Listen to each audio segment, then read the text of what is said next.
The views on this podcast are only the views of the people expressing them, even though they're right, you fuckers. Oh yeah, we also curse.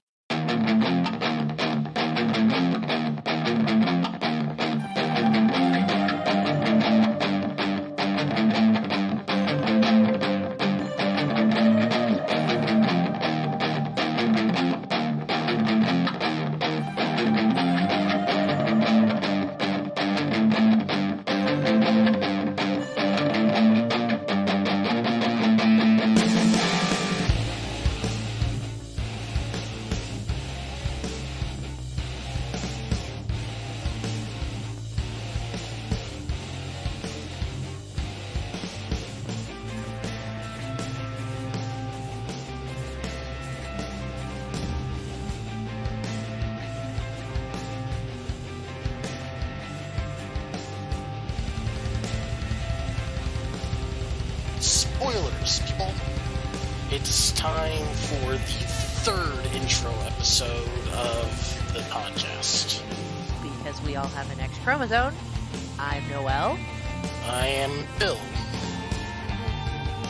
And we have, before we go into the introduction, we did go through and get a bunch of technical stuff that will help us communicate better with you guys. Because communication is important. We have a shiny new website. We have the Facebook page, which is a fun place. We're sharing all kinds of exciting things there. If you want tiny tidbits of rants, that's where to go, because I share shit to the page all the time. Trolls, don't come at us, because I'll eat you. That is the fact. Facebook is where we are very active in just general communication. The Facebook page is located at www.facebook.com/we all have an X chromosome. Now, the website, which is all shiny and new, which will also link you to our Patreon and PayPal, because we got those up shiny and new, is www.xchromosomepodcast.com.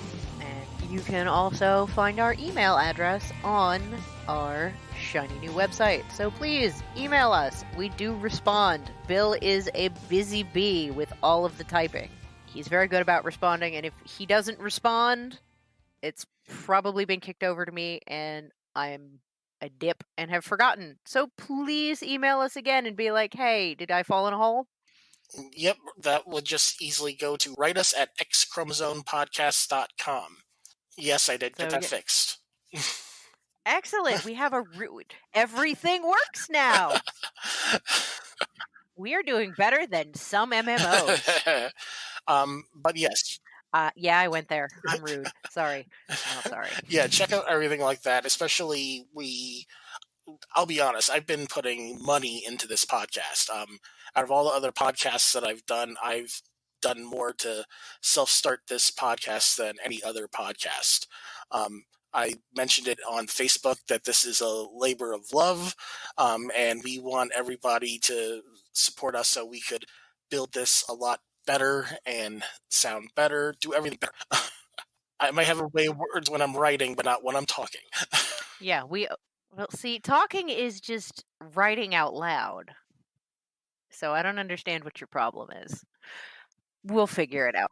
My fingers write faster than my mouth does. Hi, that's fair. I mean, that's one of those things we will be getting into in your intro episode, which is what you're getting today. Is you get to hear me talk to Bill about writing and depression and not taking his damn meds. And we both have ADHD, so when we're random spazzes, you know we've both forgotten. And we apologize, but not very seriously. Tons of feminism, imposter syndrome, which we both suffer from. That's fun. I also do a little literature review / reader's advisory with him, because at my core I am a librarian and I just can't stop that shit.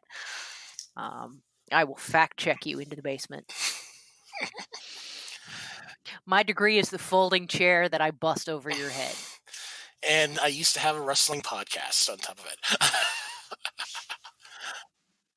I know just enough of wrestling to make slightly witty comments like that, just to make Bill feel like his weird fetish for people in spandex and covered in oil isn't creepy. And to think the wrestlers I prefer do not wear spandex and are covered in oil. I stopped paying attention in the 80s when everybody was spandex and covered in oil, so Oh, they're those still are the there. images I'm just saying, I just don't like the wrestlers that are You like just that. have to deal. But anyway, also I want to add, like, subscribe, whatever platform you're doing. Yes. Oh, are you trying to pitch things? Let me help you. Look, this is a business thing, and business is boring. I know you want to listen to us shoot the shit and be angry about all of the bullshit that's going on, and there's a ton of bullshit. We're not going to be able to cover it all today. So much bullshit just today. But business stuff.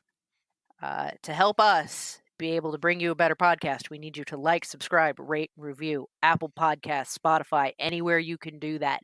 That tells the little algorithms that people are paying attention. That'll help us get sponsors. Sponsors mean we can do more cool shit for you. I don't even care what you put in the review. You can tell me that I have an obnoxious voice. I don't care. I'm not going to read them. Because really, if you had something important to tell me, you would either contact us on Facebook or email me at the podcast. So tell me your favorite dinosaur. That email don't is care. Write us at xchromosomepodcast.com. If you want me to ask you about we want to please be email not us. only just write us about the podcast, feel free to ask us questions, share us stories. We're going to go through and talk about issues not only pertaining to the world, but to our listeners too.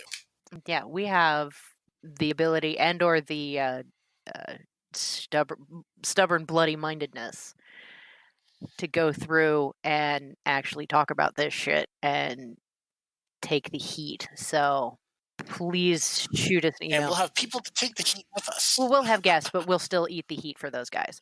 We are getting... Somebody needs to clean out our inbox because it's a hot mess up in here. Yes, well, our inbox is that hot mess is me going through with all the construction for everything technologically wise. Yeah, well, we're losing. There's like cool people email in here. I did put out on my personal page to ask some of my my male identifying friends what sort of things they have encountered from the toxic masculine tropes that have made their lives shitty. What have they seen that's non-toxic? How are they fighting this shit? Reverend Doug Hagler, a friend of mine, had started this manliness blog, and I don't know how far he got with it, but one, I want to shout him out for actually actively seeking and researching modern men that are paragons of manly virtue. And I'm saying this from a classicist perspective. You know, they're the thing that is the essence of what a good man is. And he had some cool profiles on there. So hopefully we'll be able to get him to admit that he wants to talk to us, and he can talk to us about that project because it was pretty damn awesome. But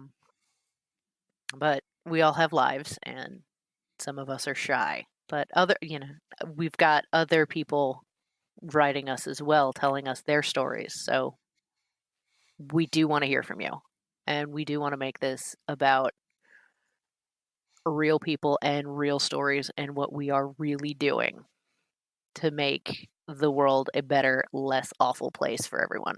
While we're waiting for everybody to help us make the world less awful, it's now time to go to the awful part where you have to listen about me for a couple of hours. I mean, you can skip some shit. That's fine. I'm not going to hurt you. I'm not going to feel hurt at all. No. Don't skip his part. That being said about targeting, I've now made a folder in our inbox that says, not spam for Noelle to read, so she could ignore everything else other than that. Not spam. Yay, that's exciting. Because a lot of this stuff is business stuff, and if there's important business stuff, it'll also be in that folder. So, on with the introduction.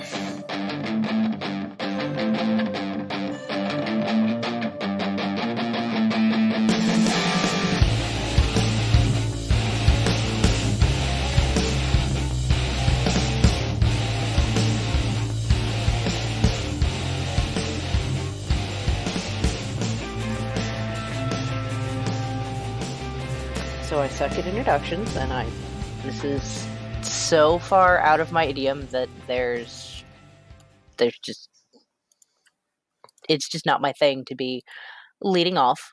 However, this is going to be super edited, so you're not going to have to listen to all of my stuttering and discomfort with being on the spot for leading into this.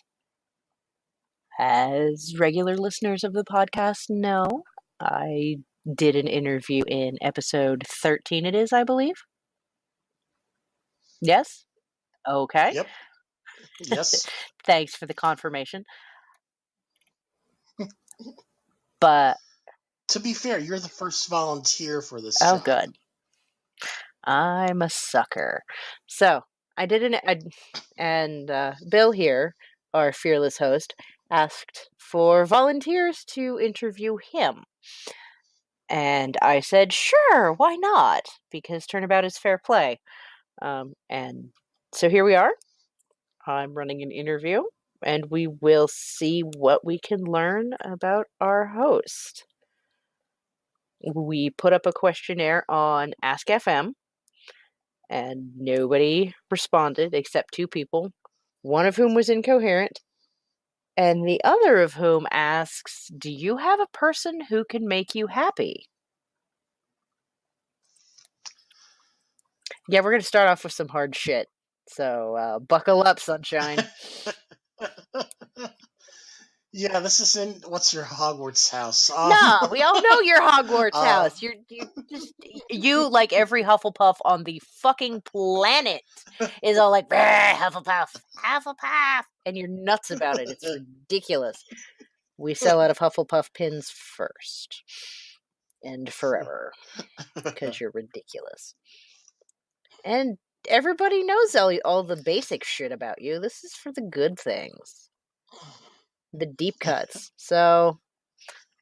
See, the thing is, it's like you say that, but I've learned some basic stuff from people I've interviewed that I didn't know because it just came out in a portion of an interview during the deep cuts. And they're like, wait, you didn't know that basic shit about me? And I'm like, no, I didn't. Everybody knows your Hogwarts. Person that makes. Person. Do you have a person who can make you happy? There is no designation that it's a romantic partner. So the field is open. There has to be somebody. There are people that I could be around that do not take away my energy. I wouldn't say that it makes me happy, but I do like to be around them. Okay, what is the difference between that and being happy? I've been basically in such a quote unquote dead zone that it's been difficult for me to really go through and pull positive, happy emotions from people, so to speak. Um, there are things that I do to be happy or feel happiness and things of that nature. And there are people that I am happy that they're in my life, but it's not that I have a specific person that or people that I go to that I know that I will be happy being in their presence. As I do like to be around people, I do try to be around people that I can have positive interactions with that don't go through and emotionally drain me. People that I've interviewed already on this podcast, for example, of course, like uh, Eric and Will. In fact, I'm going to be moving in with a Will in January. My friends Milky and Donnie.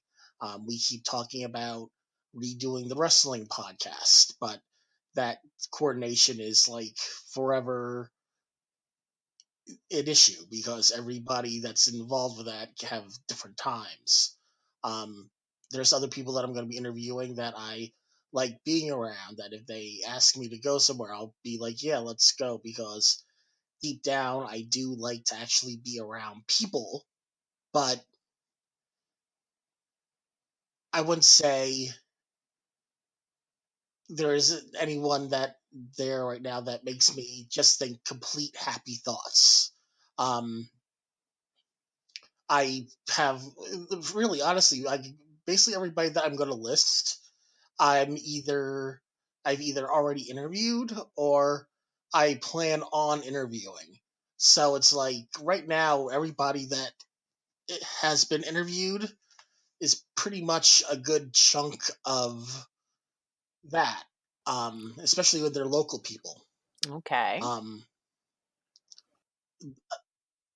but no one I could say when I think about them, I think I'm around them, I'm completely, utterly happy. Does that make sense? A little bit. Um, it sounds like that's part of where you're at emotionally recovering from the bullshit with all that. Um, you had a pretty rough road there for a while with that past relationship, your housing situation, a bunch of stuff like that. So it's not a surprise. See, I put so much energy into work that when I'm outside of work, it's like I just can't even anymore. So because work is basically my only real escape.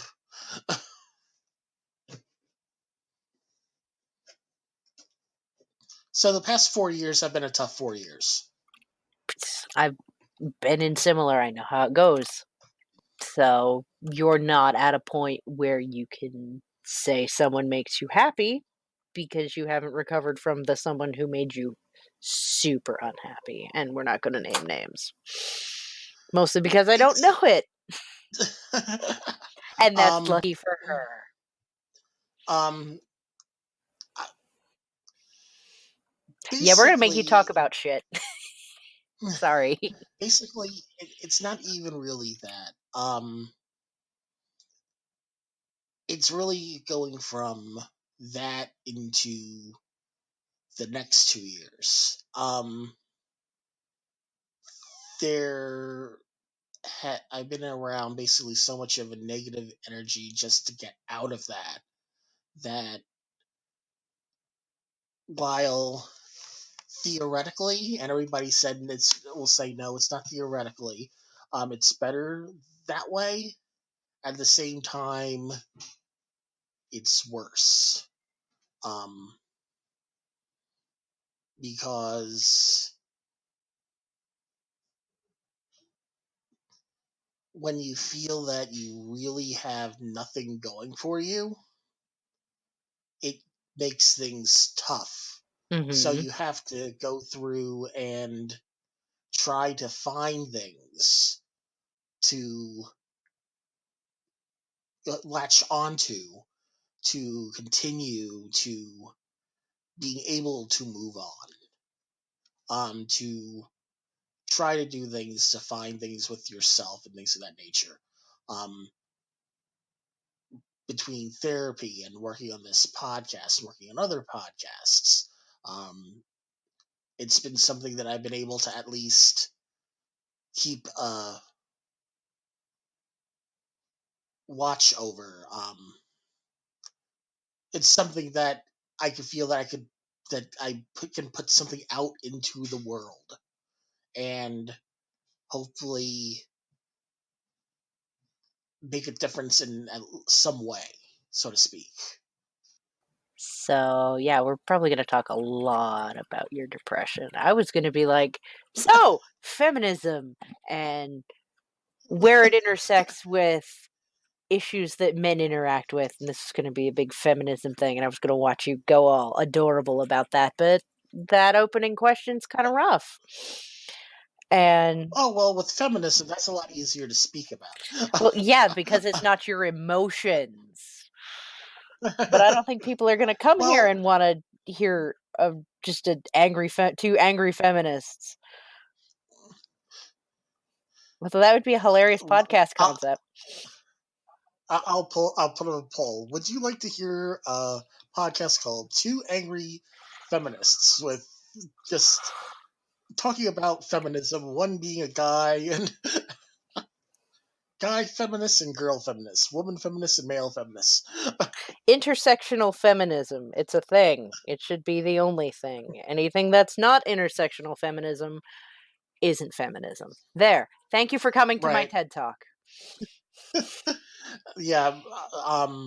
Alpha Rift, what he had to put a post on his personal Facebook because someone made a comment that the world doesn't need more male feminists. They need more women involved in feminism. And he was like, here's this thing that someone says, discuss. And it went it got discussed. So I'm sure it got ugly.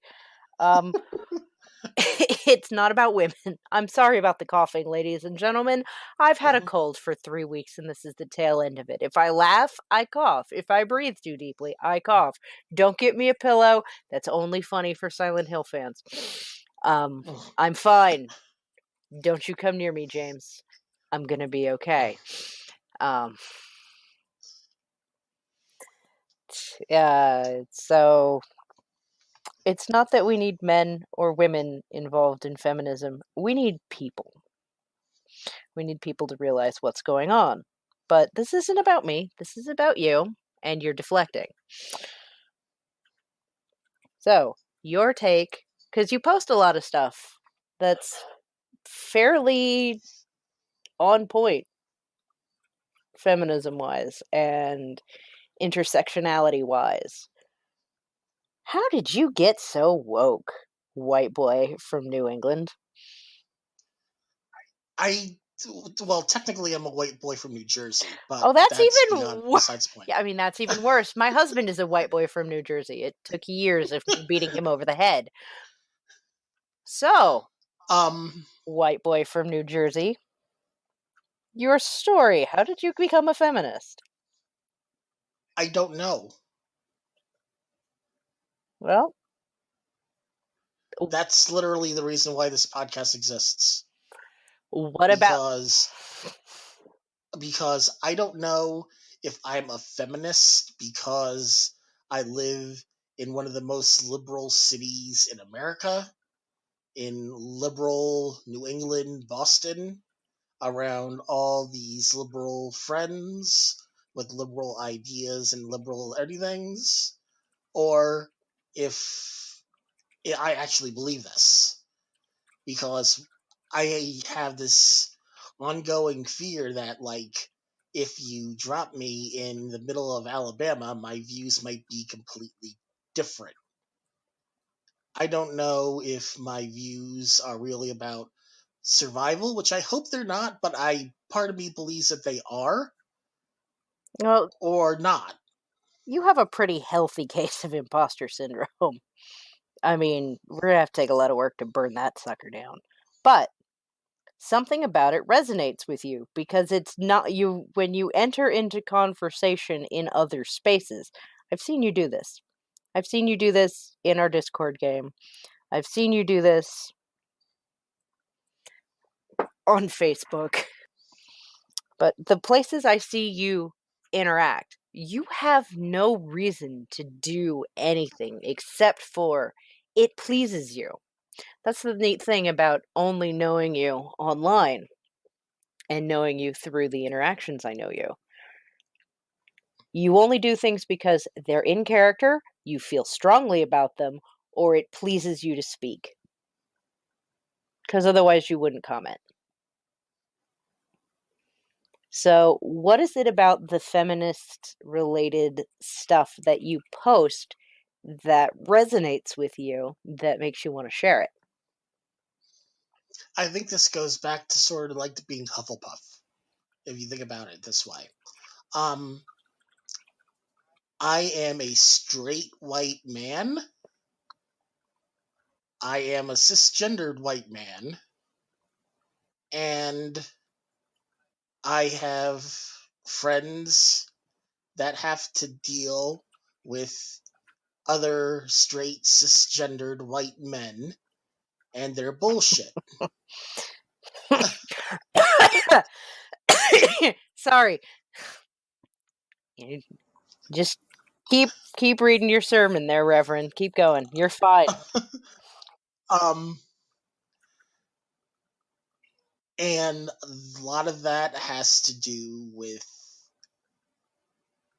general toxicity within the, I want to say, the male gender, but it, or the white male gender, but it really is the male gender. Um, I I do Movember every year. It's the only time I shave my face. Um, at first I was doing it because of just general depression. This was even before these last 4 years. I've been doing it for like 8 years now. But first it was just for like general depression and men committing suicide and things like that. But as the years progressed, it's really about men being afraid of going against their stereotype of what it is to be a man, which leads to all of these issues.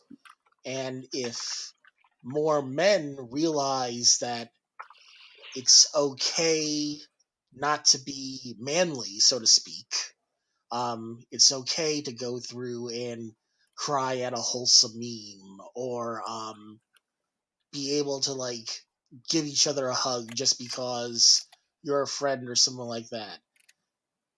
If a lot of the barriers that men face emotionally and mentally get broken down, and they start realizing that it doesn't make you less of a man to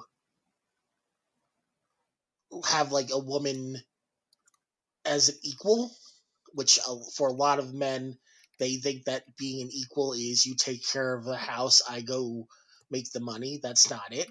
It's the human race needs to be in a partnership. We're not property. We're not, people are not property. They're not lesser beings and things of that nature. And a lot of my angles with the thought pattern is that you have to break the male aspect of things. As much as I complain about school, um, I had a class for I had one of my classes. I don't remember which class it was now, but I had to go through and write this big paper in regards to for Shakespeare. Um, that I had to pick a play and use something about today's world and write a paper about. I used Mhm. Coriolanus. I can't pronounce the name still. And basically, I wrote about the toxic masculinity within the play.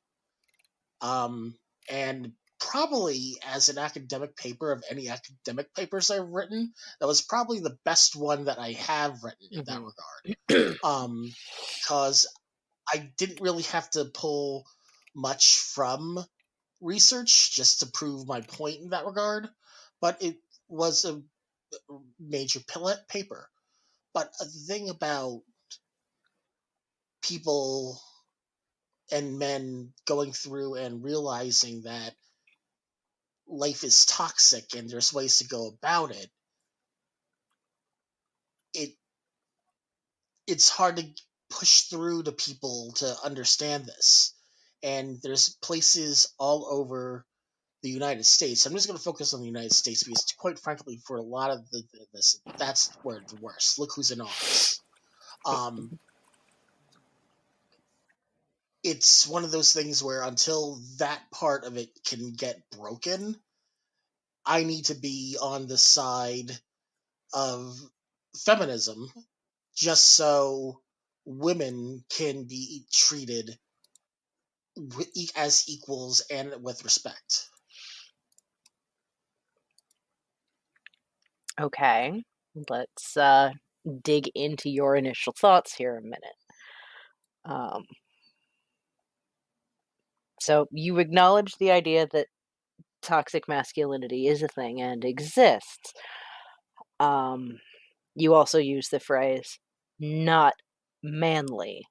Um, so let's ask, what does, exclusive of everything society has shoved at you, what does being manly mean to you?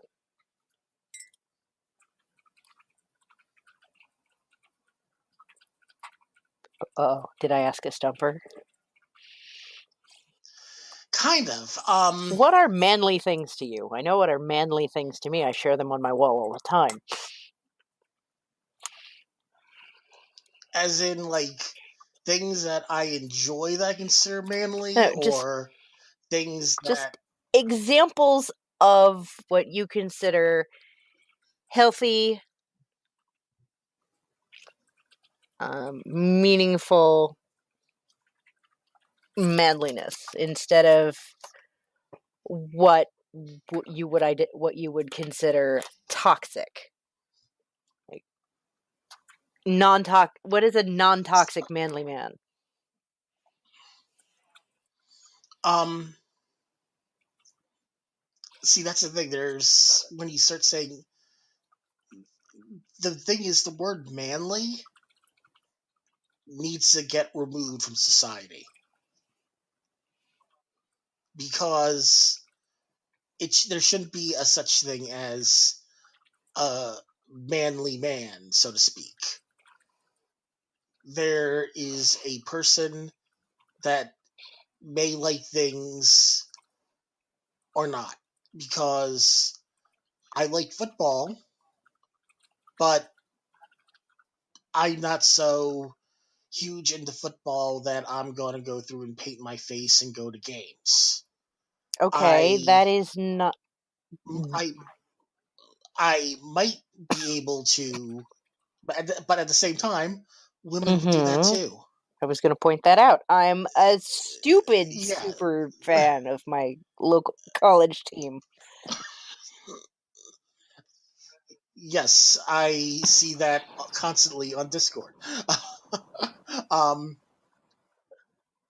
it's really boils what it boils down to is that things that are considered quote unquote manly aren't, but people typecast them as manly things that women can partake in. When really it's like I know women that could change the oil of their car. If I was in a room and an oil needed to be changed and I was the only guy, bunch of women, I've been asked, "Hey, can you change this?" And I'm like, "Oh hell no, I'm calling AAA." um, there's things that are looked upon like that. If you're the only dude in the room, you're the one that should be doing it because you're the dude. Just like if you're the only woman in the room, you should be dealing with certain things because you're the woman. And it's one of those things that if if you looked at if most a lot of times if you reverse the two people, they might be better at the thing than what their gender supposedly matches at. So for me, I don't really give a shit about what's manly anymore. I just want people to enjoy things. Okay, that's a good feminist thing. However, it does miss a large part of the question. Let me give you an example and see if that helps. All right. Um, like non-toxic masculinity is, if you look at pictures of my beloved Buckeyes when the team captains are walking out for the coin toss, they are holding each other's hands so tightly that you can tell from the tension through the glove that they are holding on for all they're worth, and they've got their elbows locked and they're all tucked in next to each other. They are just so there for each other. Pictures of them celebrating. There are so many hugs. They're just very open with their emotions. That's non-toxic masculinity. They are there in their strength, and they're not afraid to cry, to be frustrated, to admit to crying in an interview. Our head coach, is retiring after the Rose Bowl. Anyone who follows college sports who listens to this podcast is, if there's an overlap, is probably well aware of this. A lot of the blog, I read a blog called 11 Warriors. It's about the team.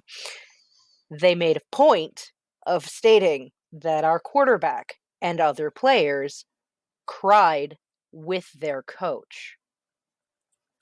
That's non-toxic masculinity. They're fully present with themselves and with each other, and no one is being judged for being openly emotional. Another example is, I'm very sports oriented because sports are a very manly thing. Football is one of the manliest things you can do outside of hockey, and hockey players hug each other all the damn time. All the time. It's crazy. And they're patting heads, See, and that's they're the gentle, and they're openly emotional with their fans. See, that's the funny thing, though.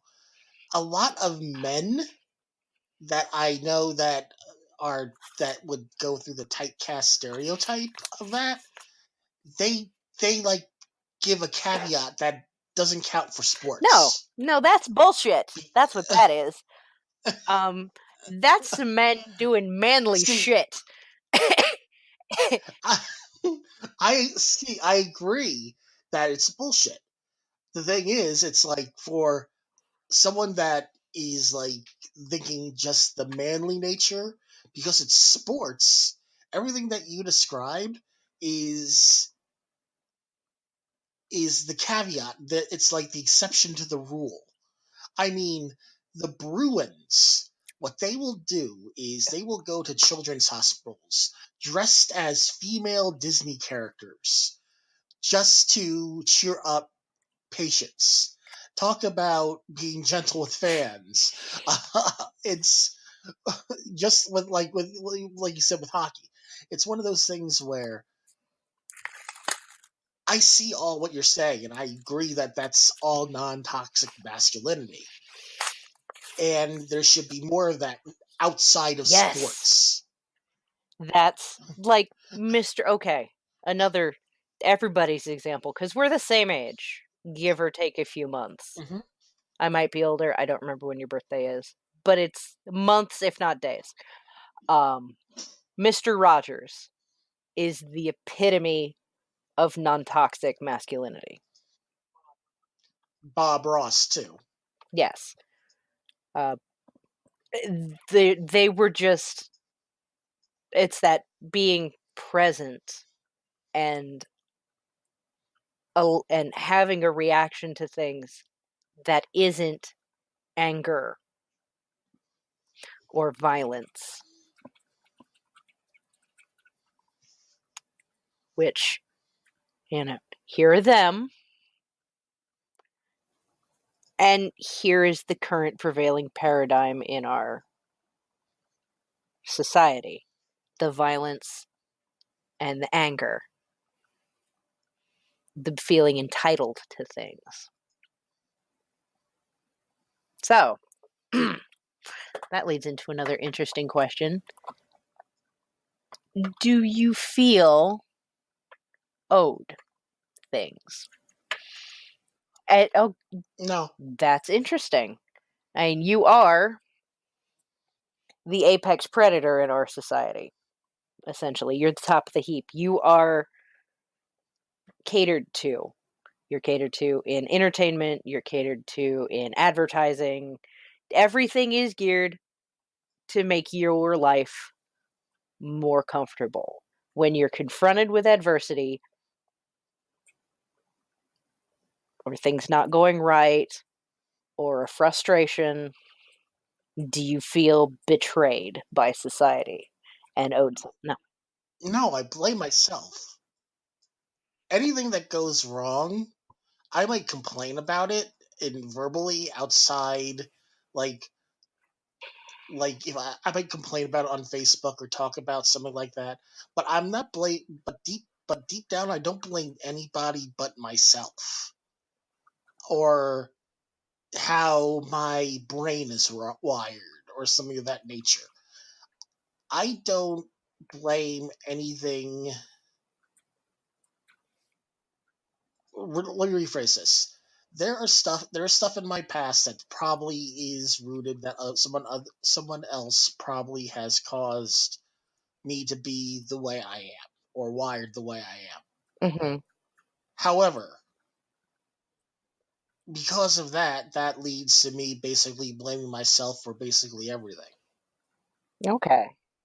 Um, so when people complain that why is Thor now a female, I don't care about that. It's comic books. Things go through, storylines change. This decade she might be a female.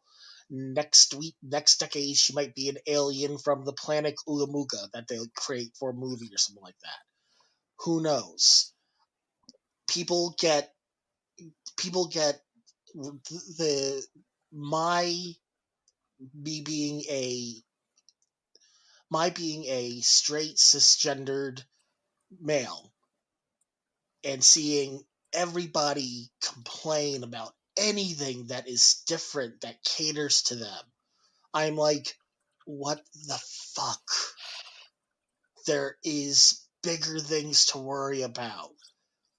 Someone that a judge in Texas just went through and struck down the Affordable Care Act, basically, and it's like there's bigger things to worry about that the new She-Ra doesn't have like skin tight corset and big boobs. Yes. Why would a girl's show have tits and ass in it anyway? Let's think about that, Exactly. for example. It's a show to sell toys to girls initially. Why was it full of tits and ass? My theory is that they were still to sell to the girls, so to speak. It was because of the Barbie setup, and they weren't thinking about it as the action figure setup. But that's just my personal theory of that. It's something to dig into and gaze and large complicated things that we can save for another angry feminist podcast. Um, like we could probably rant about angry feminist things forever, but we're not here to rant about feminism or the lack thereof. And see, let me just add one more thing about me and feminism. Okay. All right, almost everything that I'm telling you, someone else has told me. Well, that's how we learn things. So, And it's not that I feel more like I'm less of a feminist and more just like a loudspeaker to echo everybody else. Like, I'm not here, I'm just passing along the message. You can't see me, I'm John Cena. you're gonna have to edit in the fucking intro music and bullshit now, because John Cena. Um, Copyright, sorry. you can get like the first couple bars. It's fine. No, No, you can't. It's still illegal. lame. Fair I would have, use. Fair yeah. use. It Fair does. use. See, when I was first when I was doing these podcast setups, I was looking into that particular reason about the use of fair use. The only way that you can really use like songs on a podcast or even like a clip of a song is if you are actively on the podcast reviewing that Oh, song. for the love of Christ. How does that even work for buffer music on the radio? Because the radio pays for things.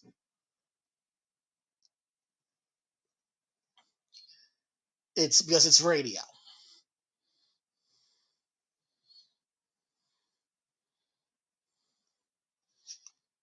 Because I wanted to go through originally for this podcast and use I don't remember which song, but I wanted to use like the beginning of a part of a Imagine Dragons song for this particular podcast as the intro.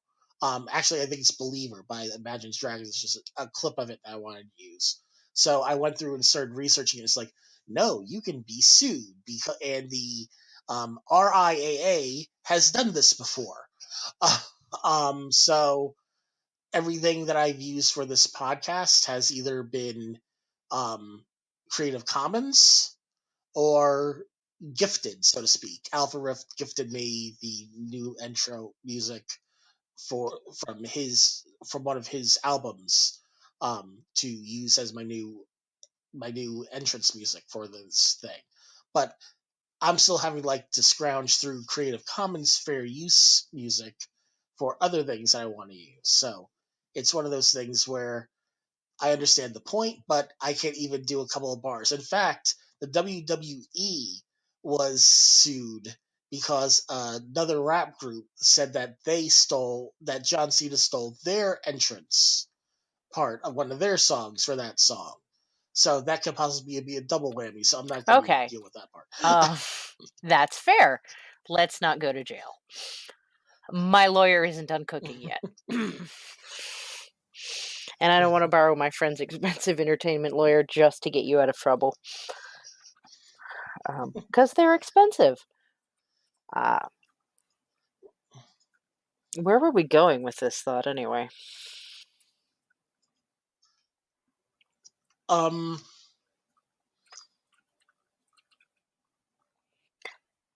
Oh, it was it was feminism, and that's all I you remember. and everything. It goes back to the whole reason for this podcast. We've come full circle. More Silent Hill Yeah. references.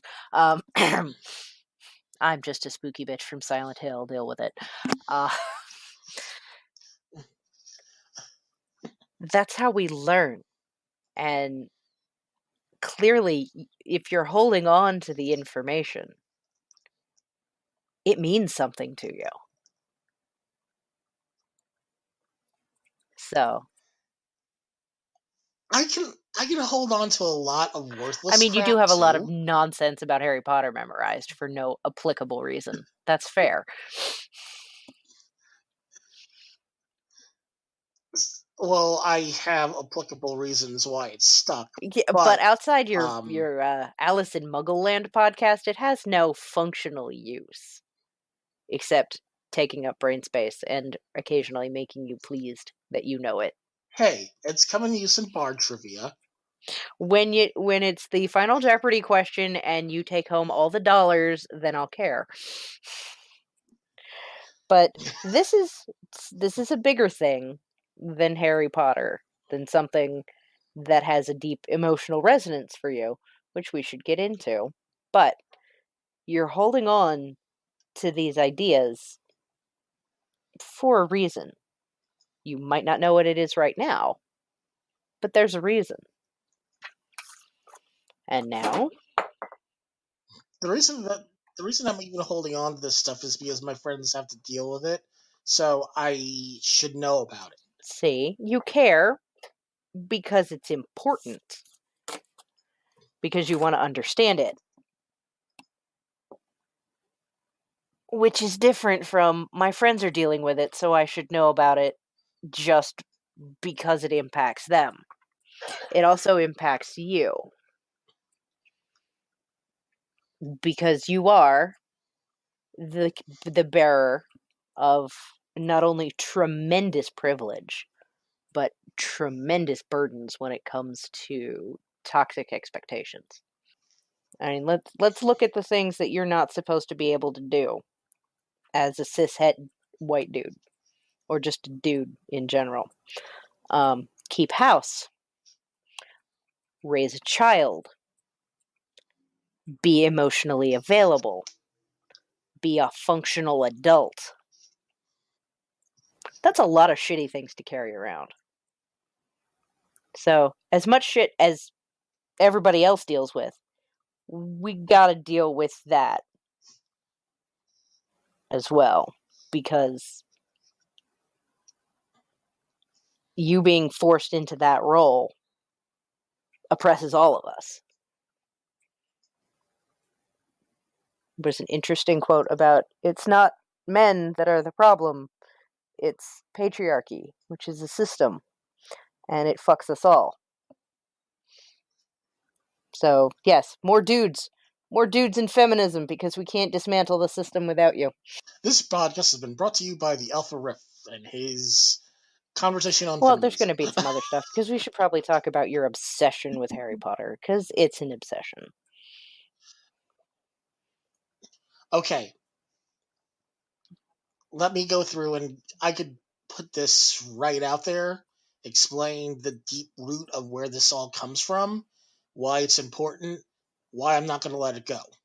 I can tell you that that's not even a question.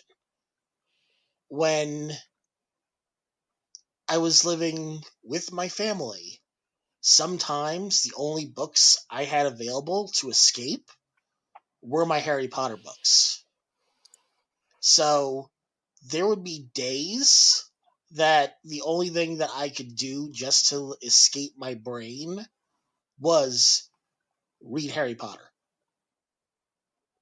For the last 3 books, the only gift that I got from my family was the Harry Potter books, and that was from my mom, who would drop it on my head on my birthday in the morning, just so I could be reading it all day on my birthday.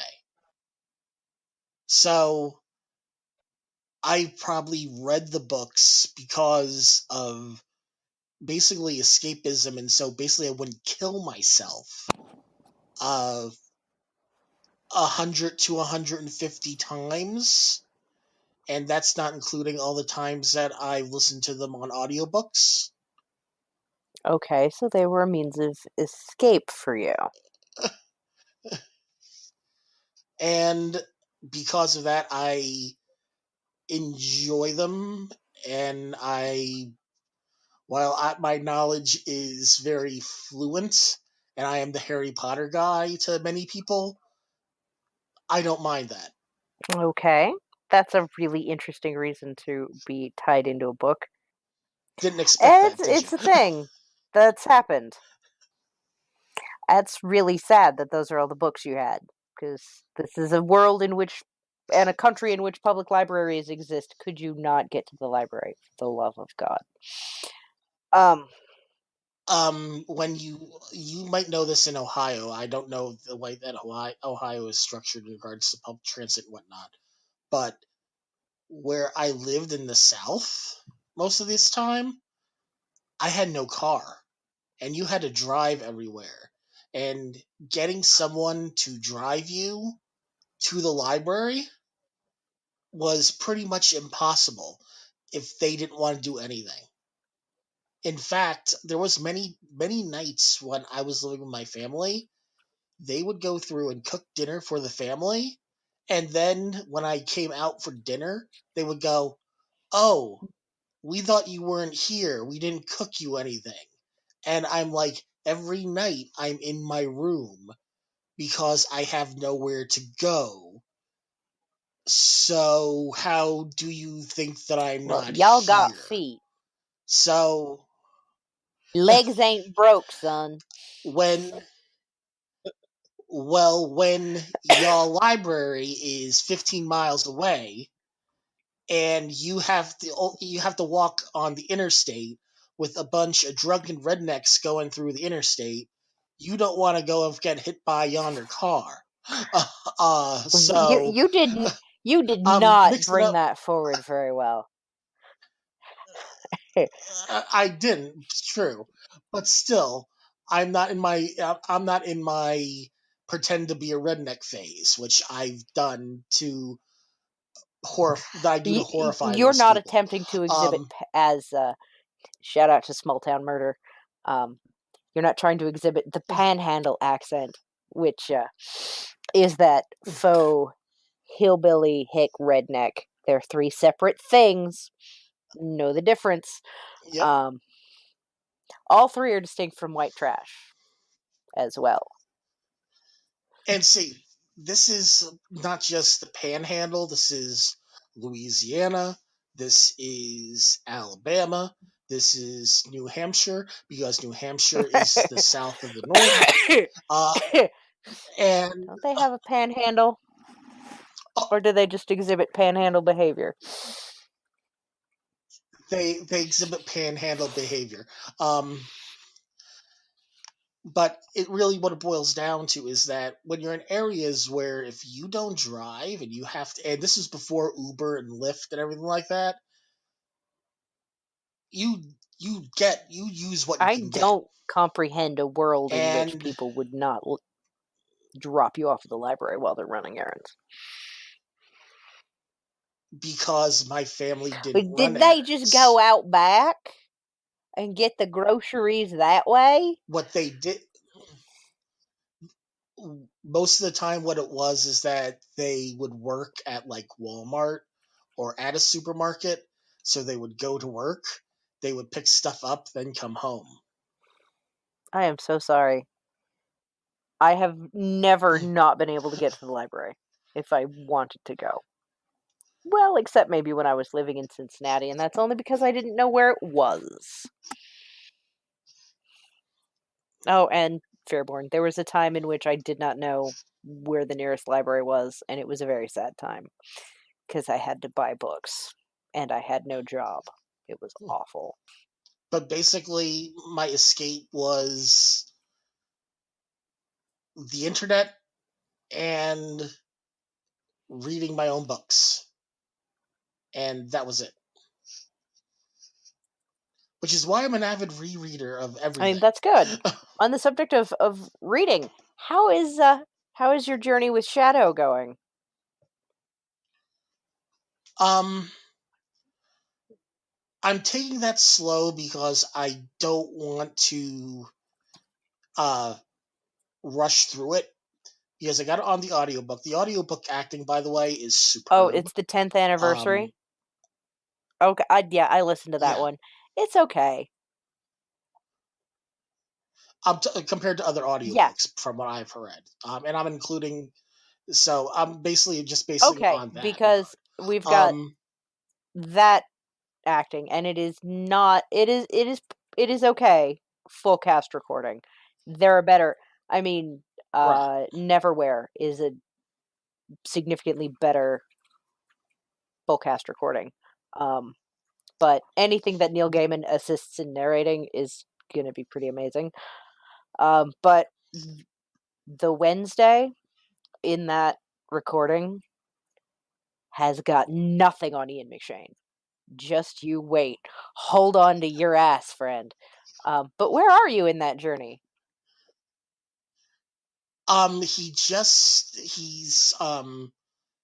He's talking to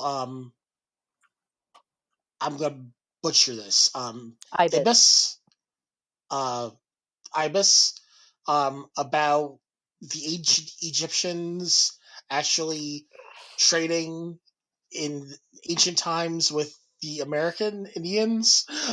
um, that's the part where I'm Okay. at right now. And how are you doing with this book? Because it's a weird fucking book, and it's very different from the Potterverse. But there are also some similarities. See, let's get this let's get this a little bit Mm-hmm. clarified. All right. While I am very well versed to the point of obnoxiousness with the Potter book verse, And while I hate literary fiction, um, because it bores the hell out of me, um, I do and have read Well, other well, things. yes, that's how you know you um, hate literary fiction is you've read other things. But I'm going to take um, advantage of being vaguely in charge right now, and I'm going to needle you about some stuff. Like, I don't like urban fantasy. I'm going to read this book that my friend is obsessed with because she's she's obsessed with it to the level that I feel a kinship with her, at least on fan level, with the way you feel about you feel about the Potter books the way I feel about American Gods, and I think that's what's drawn you to it. But how are you doing with the journey? Like, so far, so far, this is going to be one of those books where I'm going to have to read or listen to at least twice to really go through and get things. Right okay, now, I'm doing okay. you Um, you got past Bilquist, I, which is good I, because that's weird as fuck. yeah, that was yes. But basically, what and this is gonna sound bad, and I don't mean it as an insult, but the types of imagery that have been used, I've read in other types of gear fiction novels that I like, such as Stephen King, Dean Koontz, things like that. So the fucked upness doesn't really phase me. So it's the characterization that I dive into. Um, the the way that the narration, and I'm very big on narration, as my final paper has basically said. You gotta have Um, a good storyteller, otherwise, with fuck everything. right, the narration has been well done. Um, you could feel you could, especially when he goes into Shadow's thoughts when Shadow's in situations. Um, so far I'm enjoying it, but I know that I'm going to want to listen to it again to because I know I'm Oh, missing oh, stuff. you I are. tell I've listened to it um dozens of times, and it was about my third listen through that I got the. It's not like he's doing an underwater escape, like not for yet. example, with doing it, listening to audiobooks and even with reading, I almost missed Mr. Nancy, Oh my god, I love Nancy. He's amazing. and I caught it like I caught it while I was like in the middle of commute, Mm-hmm. and they were all of a sudden they were the person that was doing Mr. Nancy was talking. I'm like, wait, when did this character go came? And I had to like go back like a few minutes because I missed the introduction of Mr. Nancy. Um, and the only reason I knew that that was important is because I know Orlando Bloom, or not Orlando Bloom. Orlando Jones. Who's Mr. Orlando Jones? Thank you. I knew it was Orlando. Um, I know that Orlando Jones was Mr. Nancy for American Yeah, the Gods. oh my god, it's So, so good. He's so amazing. so I wanted to make sure that I caught the introduction of that properly. So I went back. So I try to, whenever I'm listening to it, I'm trying to basically using that as my focus to the point that I don't listen to it before I go to bed. Because if I fall asleep, I know I'm gonna just like have to backtrack through. Mm-hmm. And so usually I'm doing it like when I'm on a commute because I have more focus that point. But between it was an early morning, I was getting jostled around and I missed something. So, but I've enjoyed it so far. Good. Um, well, like I said, it's super important to me, and I think it's especially with you at the point you are in your life.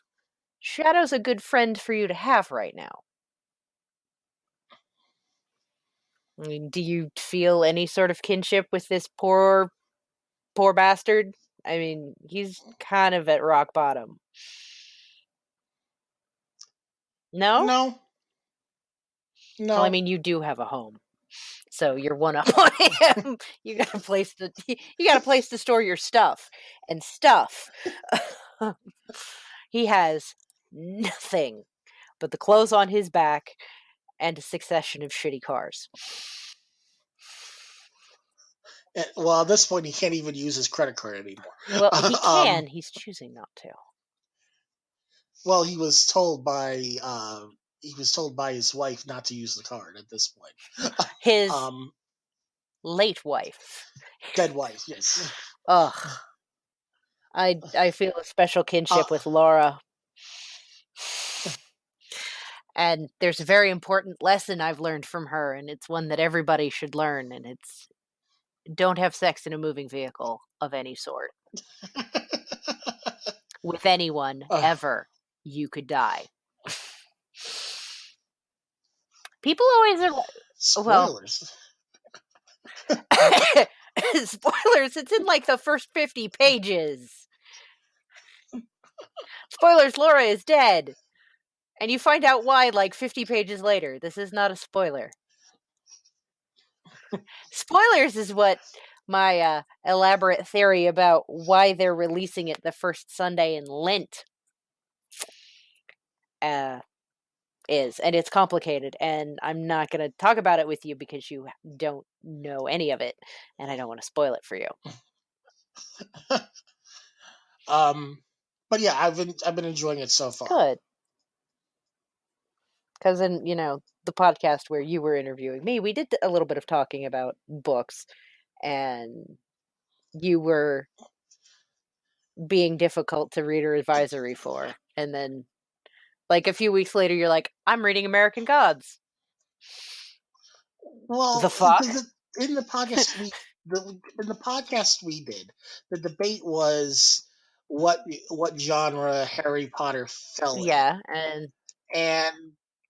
and I didn't, you said that I read urban fantasy because I read Harry Potter, in which I disagreed.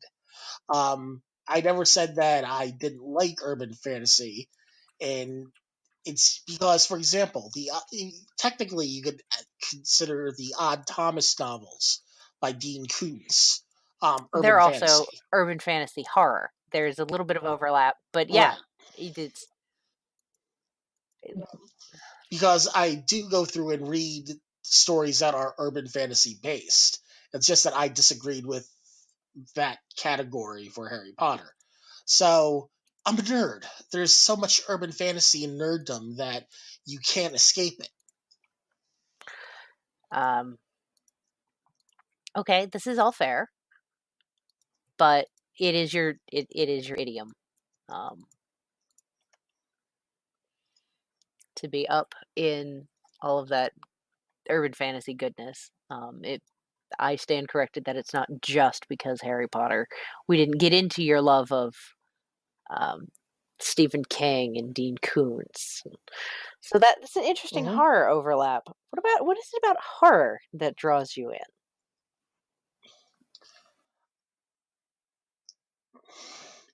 See, honestly, for me, a lot of what I read for Dean Koontz and Stephen King, I wouldn't even define as horror.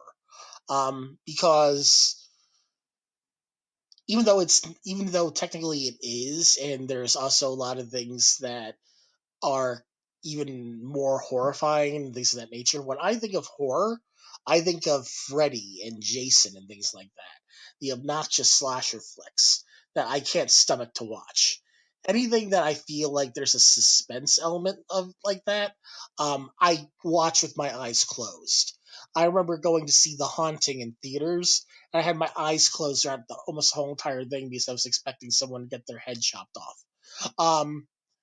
But for me, a lot of what they write isn't really, and I can see where the horror elements would come in, but I don't see it as horror. Um, uh, Stephen King, what that boiled down to is I was in fourth grade. Um, my older sister was tired of my mom just brushing her off whenever she wanted to talk to her about this new Stephen King book she read.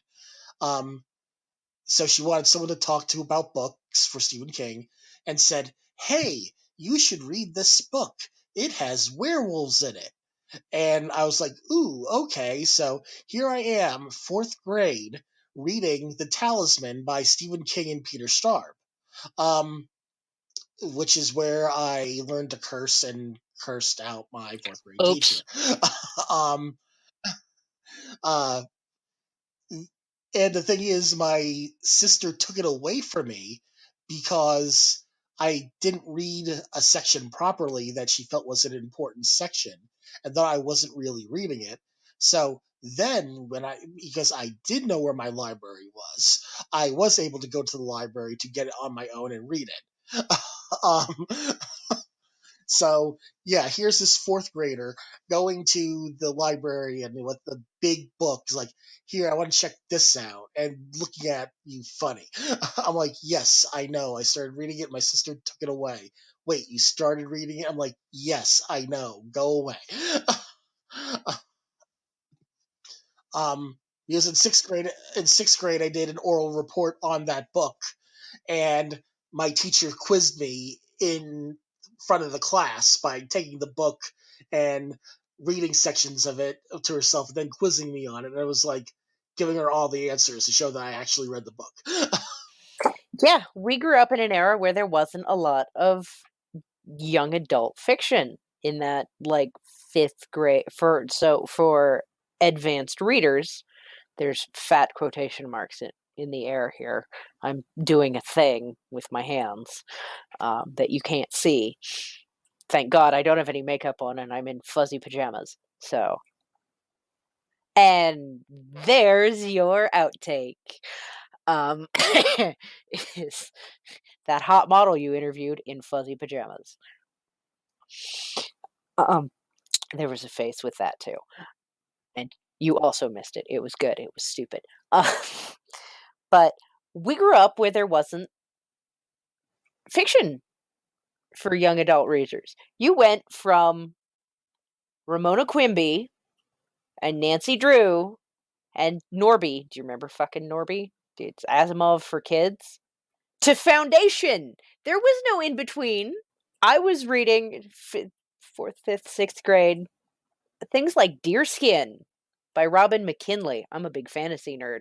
I was reading that. I was reading Stephen Donaldson, which no sixth grader should have to deal with because you have no capacity for that level of book.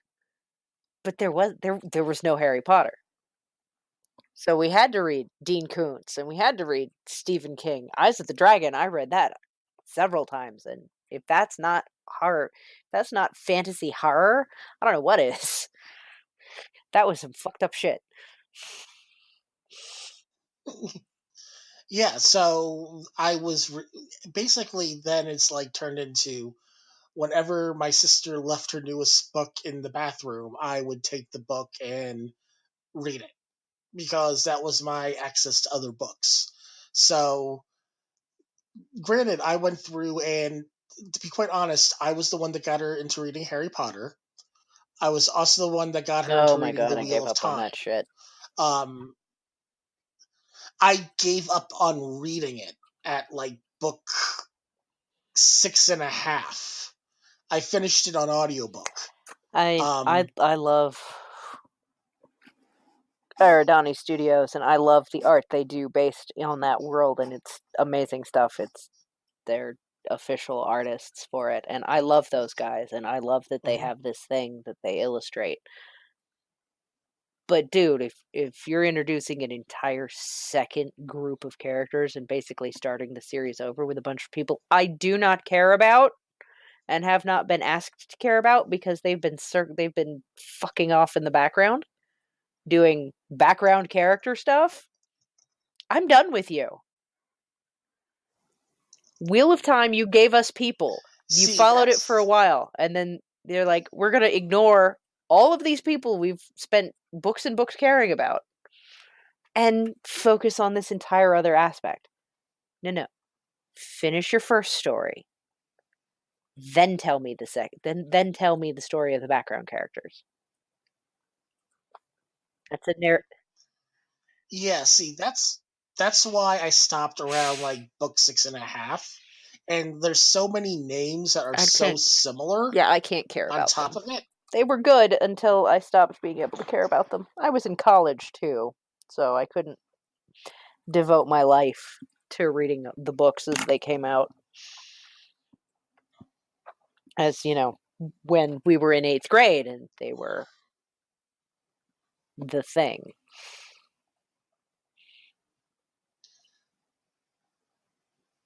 Oh God, we're so old.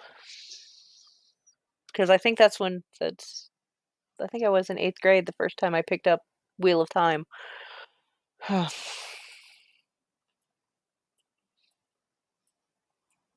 But There is like 100 and something different points of mm-hmm. view for the Wheel of Time, and that's at least 95 points of That's like view too many. 99 too many. Um, possibly unfair on my part, but this is our podcast. We say what we want. Um, Um, but my friend John was at we were at the mall, and he was at um I think Walden Books of all places. I don't think they even exist now. And they were like, "This buy 4 fantasy novels, get the fifth one free." And he's like, "Ooh, all right." And he's going through picking up fantasy novels. And he can't figure out the free one. And he goes, "Hey, Bill, have you read The Wheel of Time?" And I'm like, "No." He goes, "Now you are," and just use that as the oh, fifth book. Um, and then he started like handing me the books as I finished them because he had them on his own shelf. um, but yeah, that's another series that I go through and reread, re-listen to on a semi-regular basis when I don't feel like listening to Harry Potter. Not because it's good mm-hmm. background noise at this point. Um, I'd rather have an audiobook going on background than like a video Mm-hmm. or something like that. That may. But then it's like you have with Stephen King, you have basically the Dark Tower series, which basically all the books are somehow related to the Dark Tower. It really turns out to be. Yeah. There's some. They're Uh, pain meds and cocaine. That's the only It's the only way I can describe it. Is the later books in the Dark Tower series is pain um, meds and cocaine because the um well yes because he he got got hit hit by by a a van van. and that sucks. The cocaine was earlier, but mostly pain meds. Because as he was writing them, he could reference Harry Potter. Spoilers, did you read the later ones? Okay, good. Then we can talk about this. Yes, Um, I finished this. I kind of hated the okay, ending of it. Um, and I hated the ending for the reason that they hinted in his series whatnot. He has the books The Talisman and The Black House. For the longest time, probably because it was like the first adult novel that I read, The Talisman, which the main character was a 12-year-old boy, um, was like my favorite book ever. And then he did a sequel to it called The Black House, where at the end of it, the main character, who is now an adult, was in basically mhm. Roland's world for good.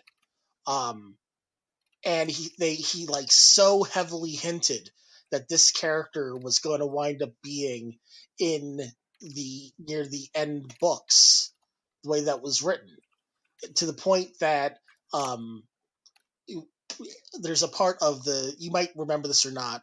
Eddie goes off and says, Mhm. and they basically save Stephen King. Well, why don't we just have him write uh, a world famous detective? and that was referencing Jack Sawyer from his other book. And I'm like, and I'm like, there was no show. I'm like, crap, this sucks. I hate this. It just got so weird for me. It's like, why why is the Golden Snitch trying to kill people? And why is Thomas the Tank Engine extra scary?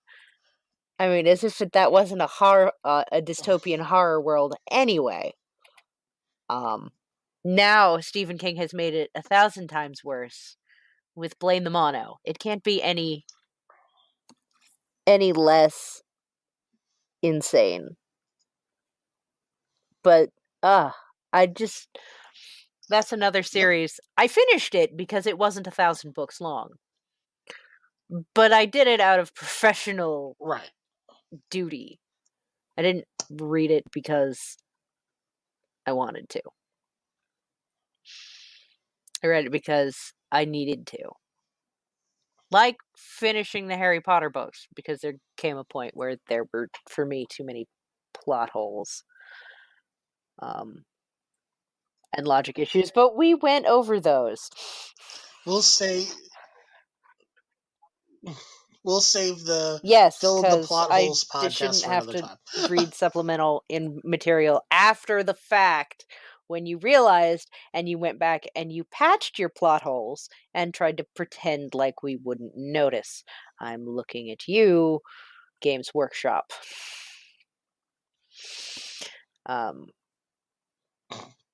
I'm looking at you in particular, Dan Abnett. I'm still angry about Try Again Bragg. I will be angry about that character's death until my dying day. Is there a death in a novel that you refuse to get over? If you say Hedwig, I'm going to reach through the screen and smack you. That's one of them. I just want to say one thing about Hedwig, though. I'll just say this outright. I hate how the books killed Hedwig. I appreciated how the movies at least had her die. Because at least in the movie she died as a hero.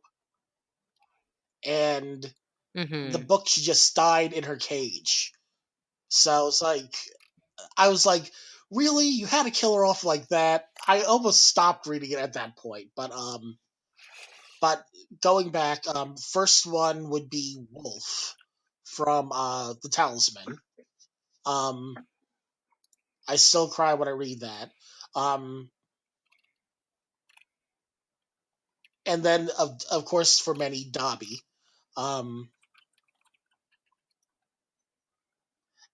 Basically, I could probably someone will probably come to mind afterwards, but those are the two that, when it comes down to reading, that pop out immediately to me. Okay. Has there ever been something an author's done? Go on. Oh, I um it go for Dean Koontz. Odd Thomas's girlfriend Stormy, when you come to the realization that she actually did die in the first book. That also was it. But all right, Okay, that's it. you're still reading these. You've still continued to read both and reread both these authors, whereas Dan Abnett made me swear off the Gaunt's Ghost stories, and I'm not going to read anything he writes from the point where he, in my opinion, gave a character an unworthy death. Like, it was the level of, I'm going to reference the Star Wars Extended Universe, don't at me, or better yet, at me, bro. I'll fight you. I'll fight you about how most of that stuff is bullshit. Because it is. There was some good stuff. There's a lot of bad stuff. That's another discussion on my Facebook wall.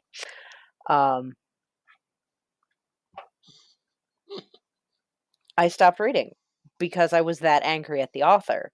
Then, like, how could you be such how could you do this? You had a perfectly good ending on your novel, and then you tacked on this bullshit. I can't trust you anymore to give me a good Right. story. So I stopped reading him. Have you ever stopped reading an author because you got so pissed off at their writing and what they did? Yeah.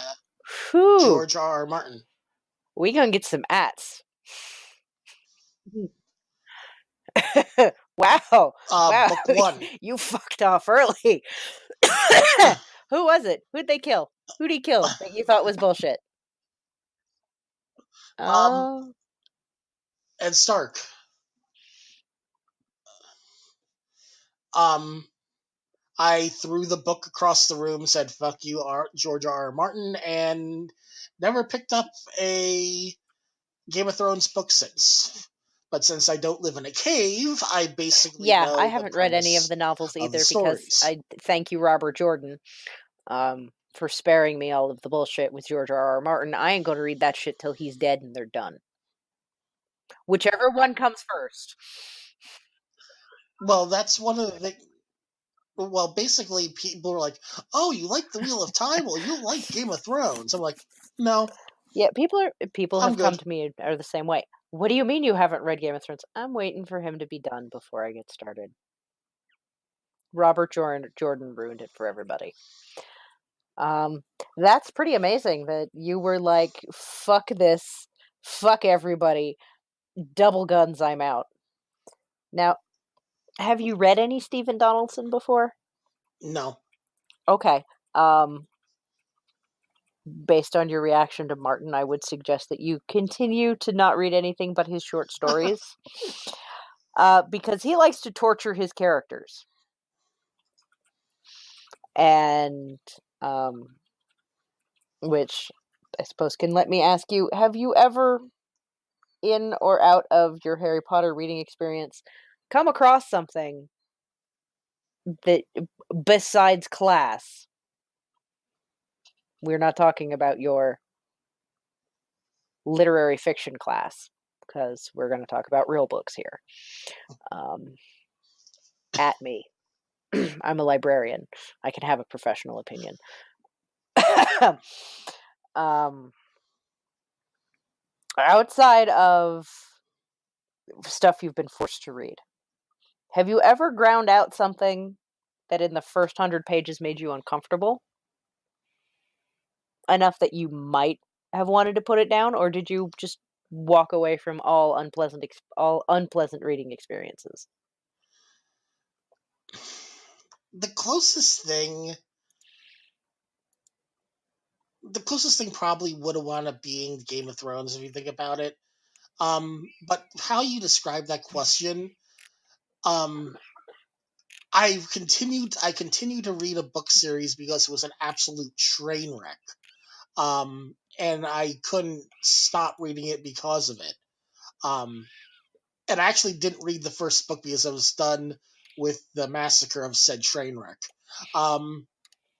Which is the Left Behind series. Oh my god. Now, you remember when I said that I wasn't sure if I am the way I am because of where I live? Mm-hmm. In the South, that was like the only thing that people around me read. Well, yeah, I get that you were in the den of bunkers. Yeah, so I wound up reading it and I just kept on going, what the fuck am I reading? Why don't I stop reading it? And it's not like it's good. It's just like I just wanted to continue to see how much horror was on display. Those books were horror books. um, uh, I wound up not reading the last one because, and supposedly the last one, that's when Jesus shows up.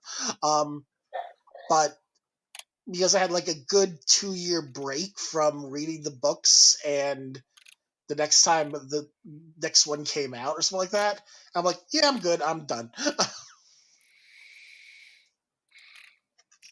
But you kept going, except for when you got away from it. So, Well, no, no. Well, it was like when I moved. mhm, I was doing so much work when I moved to Louisiana that I didn't really have time to deal with it because to get away from my family, I was working as much overtime as possible. mhm, So I was able to like not deal with that.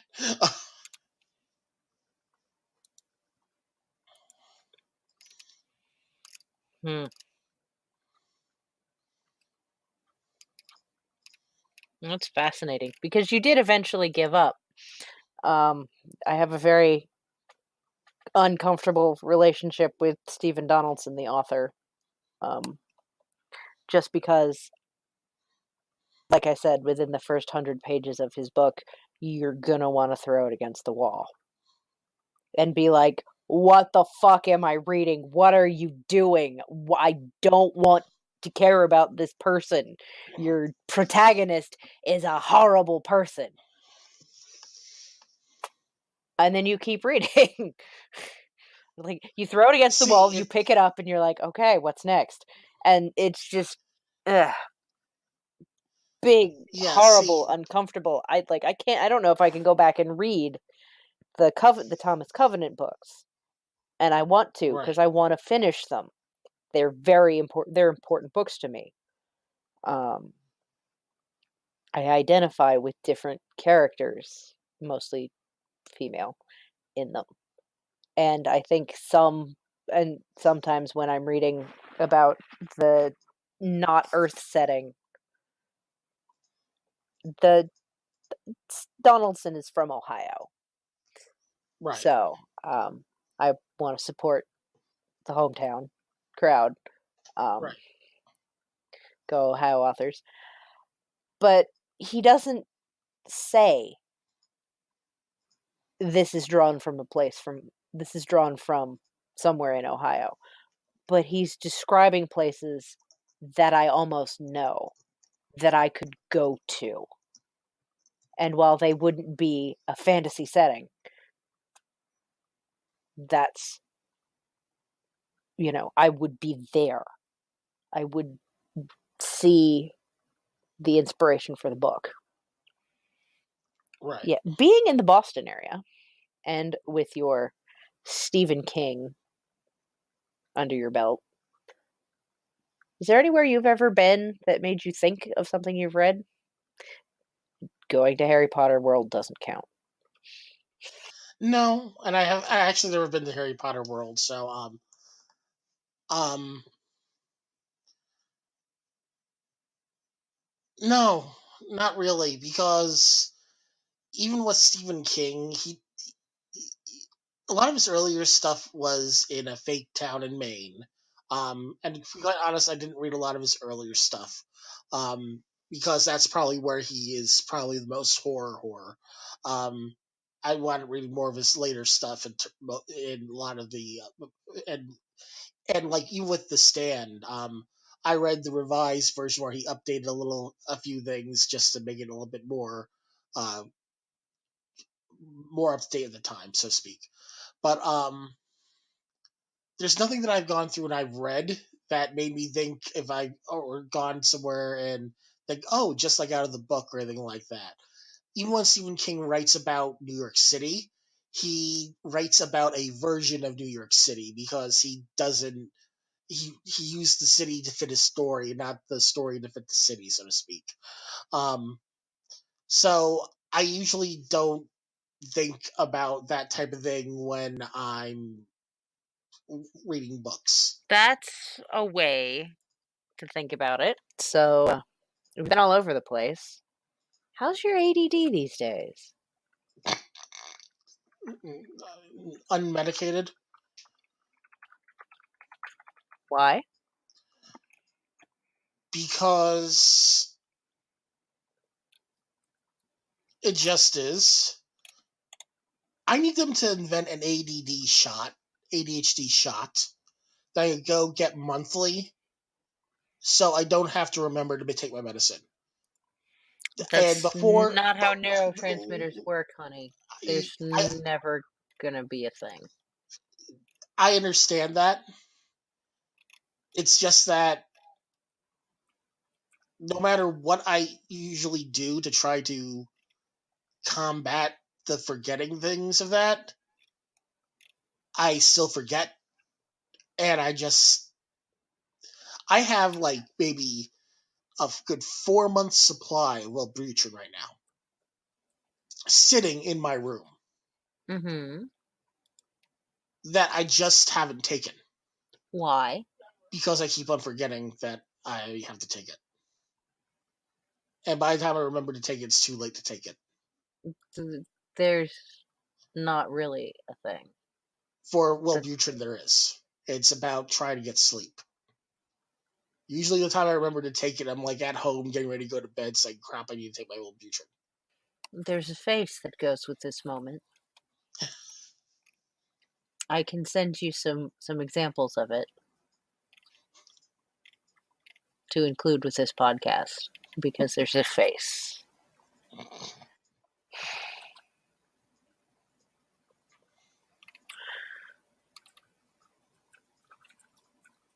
I get it. I do. Some days I forget my meds, and I can tell when I do it.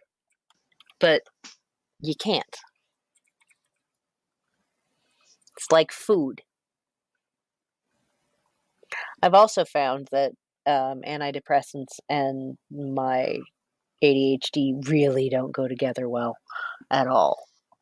Like, Basically, give me the speed and leave me alone. Did skip the Wellbutrin. basically, it's like what my doctor was trying to do. Basically, is like, all right, we're gonna try using the Wellbutrin because of your depression to also try to help with your ADHD. That's And no. That's not how any of this works. because it does work for some people. The problem is that either way, it's like I go back to the doctor's like, so how's the medication going? I'm like, it's not. Uh, um, it's like, why have you been taking it? Because no matter what I do, I forget. Which means we I've need to tried. stop I've using the tried. Wellbutrin.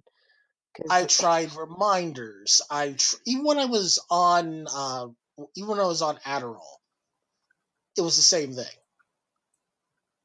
It was I need remind I tried reminders. I've tried multiple reminders. I've tried tacking it in front of my door right before I leave the house.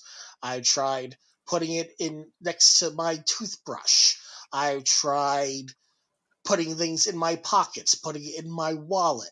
But the thing is, because I usually lack spoons, a lot of times I forget to prep various things because I'm just out of energy when I get home. Mhm. And thus, because I don't prep it, or I forget to prep it, or I don't have time to do that, I start missing it, and then I continue to miss it. Because in my case, it's like, yeah, everything people describe is great, except it just doesn't work for me. And it's completely my fault. I'm not saying it's not anybody else's fault other than my own, just like I mentioned before near the beginning of the podcast. Mhm. It's just that everything I've tried, it's failed. And things that people suggest, there's like, I've tried it, I failed it. I've used post-it notes, I've used everything. It just doesn't happen. I got to the point where one of my issues was that I would forget that I forgot, so I didn't want to double up on accident because that could be a bad thing. Mhm. I've done that. I've taken too much antidepressant, and that will fuck your shit up real fast.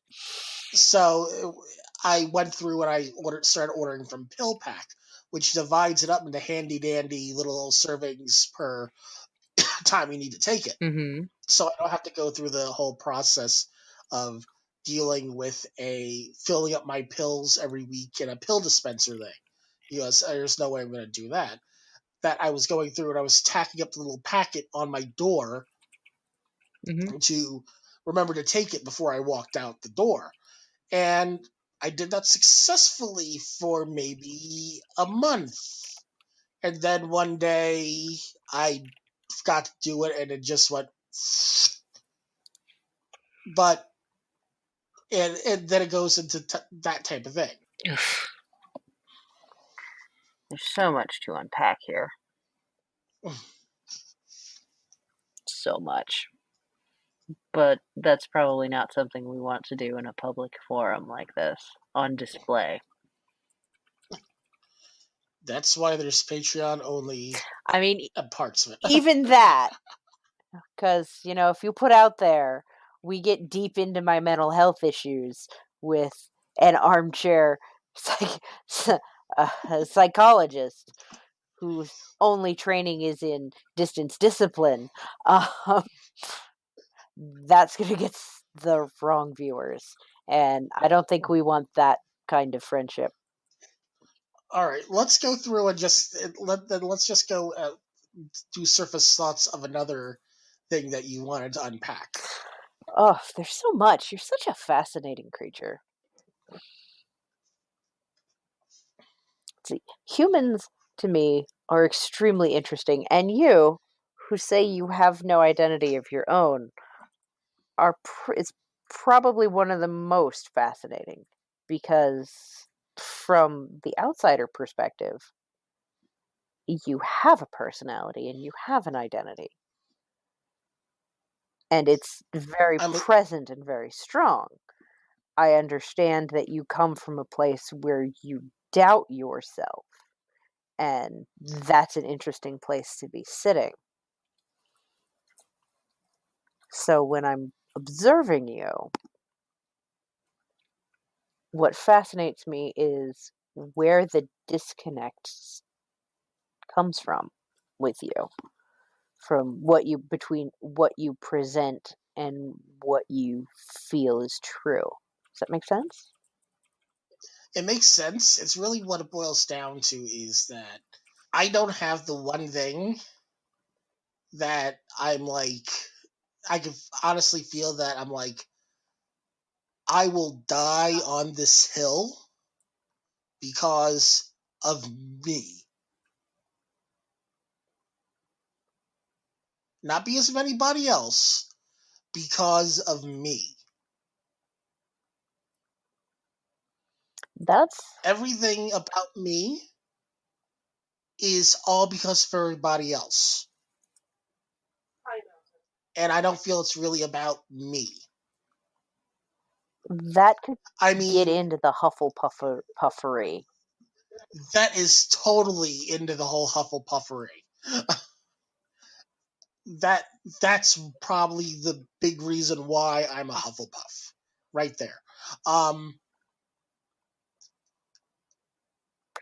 But even then, it's not that it's not that that's the best way that I could describe how I am outwardly to people and how people around me are important because of who they are. But it's not because of me. But they matter to you. You care because they matter to you. Not because you're selfish. Well, it is a sort of selfishness and it is a sort of possessiveness. But it's the healthy sort. You very ferociously care about things because they are important. And the reason they're important to you is because they impact people you care about. Otherwise, you don't give a fuck. And the fact, to me, that's fascinating with all this is that you don't see that point, that bridge, that this thing matters because it impacts other people. We're going to go back to feminism here for a hot second. But LGBTQ issues and um, touching people with consent and sex positivity and not shunning sex workers and all that shit that impacts people and people you care about. If they didn't matter to you, none of it would cross your mind, I don't think. But because you're traveling through life through your connections to other people, you care about things that impact them because you selfishly want these people you care about to have the best lives possible. Because that makes you happy knowing that they're happy. Does that sound fair? Did I use too many I words? see what. No, you didn't use too many words. I see where you're getting that. Mm. But maybe, like you mentioned, going back when you mentioned that it's imposter syndrome, I don't know if that's really it or not. You have a lot of self-doubt, and I wonder, and that's something I don't know where it comes from. Part of it comes from, I'm pretty sure, your emotionally abusive relationship with your ex and your extremely negative living situation now. I know nothing about before I hopped on this trolley car. And we're going towards that switch. Someone's going to pull that switch and people are going to die. I'm along for this ride. It's okay. Whatever we run over is what we run over. I cannot affect the outcome. But you've had a lot of your identity shaken because you had a long-term relationship into which you sank a lot of yourself. And that fell apart. While other things that were very deeply important to you in your life also fell apart. Let me try to. I don't think I ever expressed this directly to you. I mentioned it to other people. And I've mentioned this to my therapist too. So Mm-hmm. before anybody asks that, this is part of it. Before my ex, Mm-hmm. pretty much everything was bad. Okay. I cannot tell you one truly happy moment in my life before my ex. All That right? makes things ultra fiddly. Oof. Oof. This is some fun shit to tap dance through. Yep. So then I had my time with the first 4.5 years of my ex. On the surface, everything was wonderful. It's There's a bunch of crap that I've been digging out through that wasn't wonderful, but it was wonderful in comparison. well, yeah, just because you're not on fire doesn't mean you're not still standing in shit.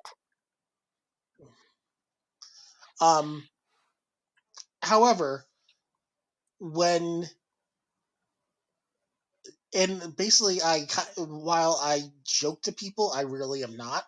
I know that if unfortunately if she asked me to come back, I'd go. I would have to come stop you. Yeah, and see, you wouldn't be, and due to unfortunately distance, um, by the time you got here to stop me, you would be having to fight over my body parts because I know at least 4 people locally who would kill me outright. Well, see, killing you doesn't solve the problem.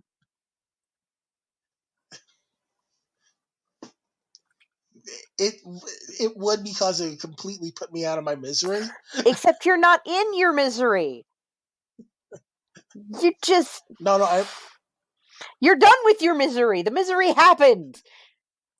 We don't want you to go back to the misery. That's why we would come and fight you, but not kill you. Because we want you to get past it.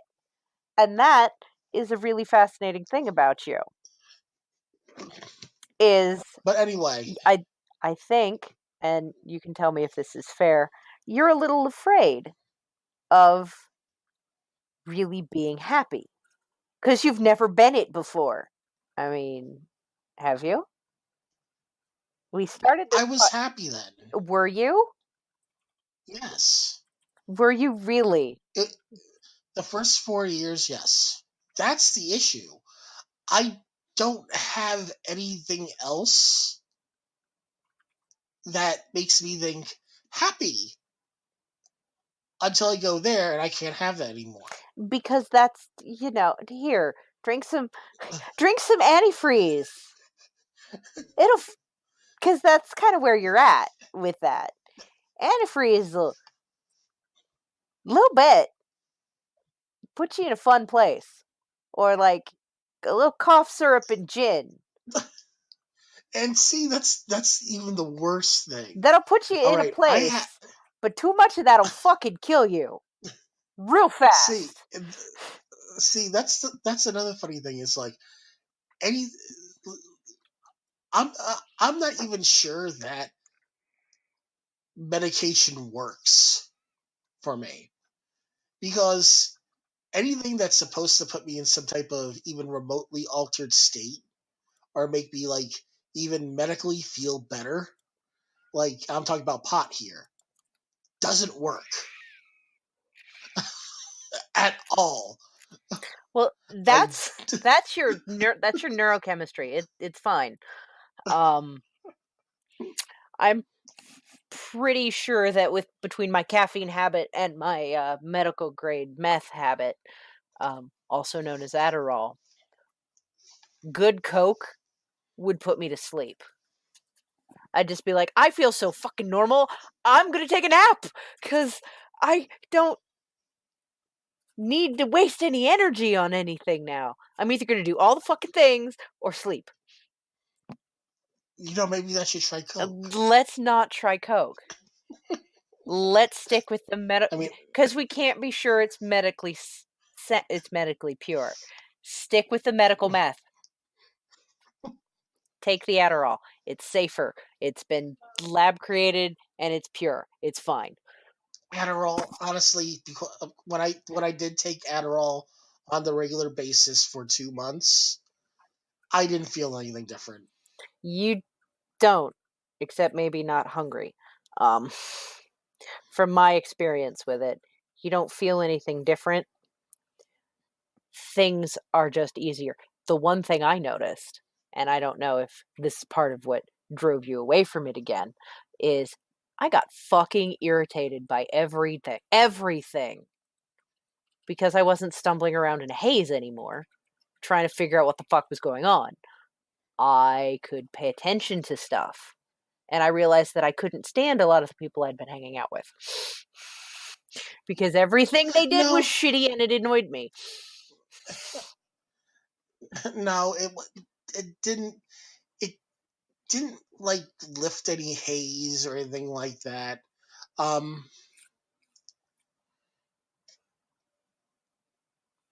I still retained hyper focus. Well, yeah, I still have that too. Um, it's like the primary reason was the idea for me to even take Adderall to begin with was to try to have like mental energy just so I could get through the day and not be worn out mentally from the everything for the ADHD. Mm-hmm. But that didn't help any. Um, and this is with like changes of doses and everything like that. I'm not saying that I'm not saying that store bought transmitters are a bad thing, and I'm not saying that they don't work Good, because we'd have to for stop people. being friends. Right. I just wonder if they until they go through and figure out a way to like, or I can figure out a way to like make sure I have something every day that they work for me because You just It's not like I walk around in a haze, but some days I can just like sit in survival, so to speak. everything is just so overwhelming all the fucking time. Cause So basically, it's just that I just think that because there's so far it's like with the drugs that many of the drugs that I had tried, I had some type of reaction to, mhm.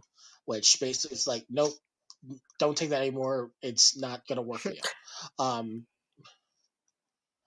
like for example, when I tried like some anti-anxiety, some other things like Prozac, Zoloft, things like that, I got extremely jittery, Mhm. like bad jitters. So it's like it wasn't like just the first dose, your body starts getting used to it. It's like, yeah, I can function jittery. Um, the only thing that remotely even seemed to do anything was Wellbutrin, and after a while, even when I was taking it, it felt like nothing was happening, and I got to the point of the Wellbutrin is like, we can't give you more of this because that's when it starts getting to toxic levels. Mhm. I have this feeling that when it comes down to like medications and things like that, my body just gets used to it and just starts absorbing it and like putting it away for later Mhm. instead of actually using it at the Mm. time. Which is why I think that I have perfectly fine, even though I'm an overweight bastard, I have perfectly fine blood pressure, perfectly fine everything else. Let's take all the good shit and save it for later when we need it.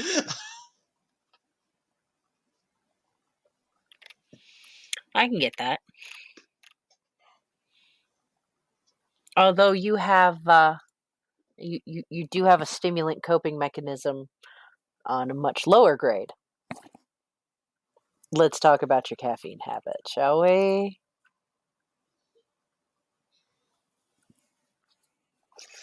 I want to say it's not really a habit. Can you go without it? I have. How's your life? It doesn't seem to make any change. That you observe. You're with you all day, all night, all the fucking time. It's really hard, I've noticed, to observe yourself unless you get into the practice of it. And, sometimes I have to check in with other people. I have a panel of people I check in with, and I'm like, hey, am I being extra stupid lately or extra weird? And they'll talk um, to me about it. And I'm like, oh, thank you for the insight. I am glad that I have you around because you're not going to bullshit me. You people know who you are. Uh, I had given up caffeine, period, for a course of, I would say, a year and a half. okay. No soda, no coffee, no tea. Um, I started putting coffee back into my diet um, shortly after I got promoted because I was trying to find something that would keep me Hmm. focused so I wouldn't lose focus because one of my things with my job is it's got a lot of very self-starting Hmm. things, and sometimes I would just like I would hyper focus on one task or I would wander off, so to Hmm. speak, in my own head when I should be Hmm. multitasking. Um, so I started bringing coffee back there. Um, the only thing that happened in that one that I could feel happened in that 1.5 years is I lost a shit ton of weight. Well, that's because you load down Because your coffee. no, that's because I load down my soda. Most of my caffeine I was getting was from Coca Yeah, Cola. well, that'll I the reason I gave up coffee and tea at the same time is because I put so much sugar in them that if I didn't give those up, I just go back to soda. Mm-hmm. So you know how I joked about the Coke Yeah. before? When I gave up soda maybe about, I want to say, like, I gave up soda about 2 months after I moved out of my ex's Mm-hmm. apartment. For about a month and a half, I was basically having what was described by my therapist as heroin addict equivalent withdrawal Sugar's symptoms. a hell of a drug. Um, yep. And my running joke was, why did I give up soda? Soda never gave up me. um, because at the times, literally the only pleasure in my day was opening a new Coke and drinking it. See, that's not a good relationship to have with food. It isn't. I got to the point that when I actually put on a 2XL shirt and I took a picture of it, I was like, that can't be me because I actually like look good. I would occasionally I went through and I showed that picture to my team a couple months ago and they're like, holy shit, Bill was skinny. I'm like, no, it's good angles, just like people do on Instagram.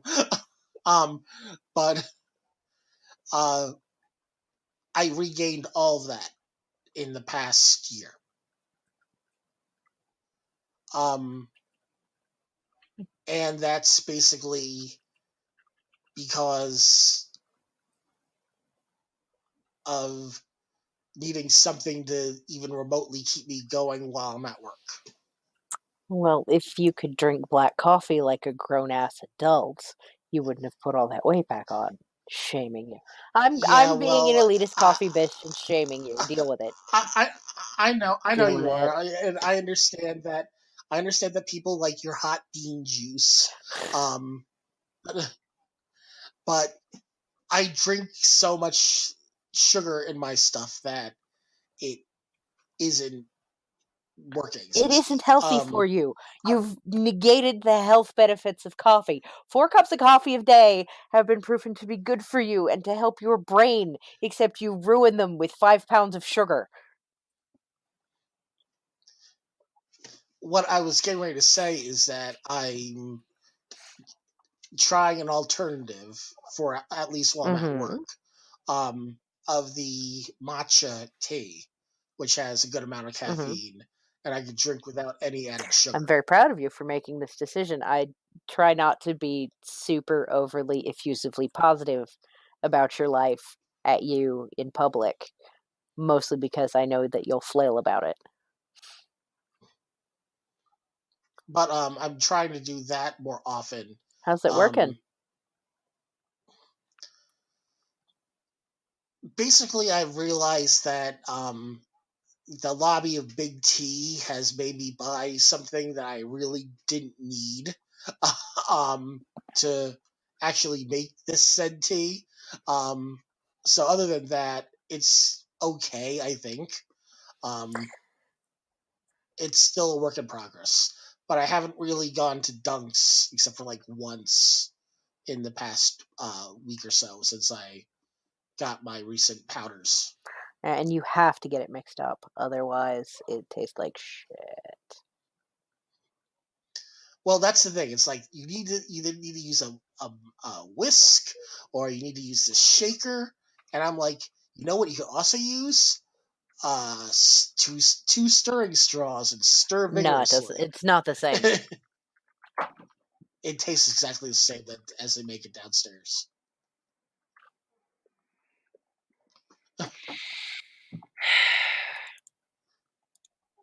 For what they make downstairs, because I drink it every once in a while when I want something a little bit sweet, I'll get the matcha lemonade from downstairs. but the way that they make the tea with the shaker and everything like that, and the matcha, when I make it with just vigorously stirring with the two stirrers, it tastes exactly the same.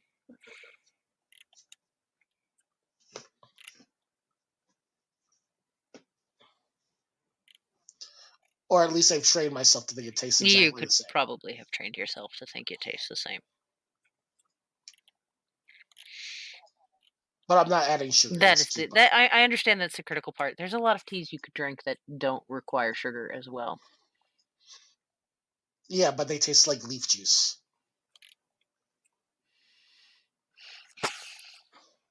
The face that I'm making, I just.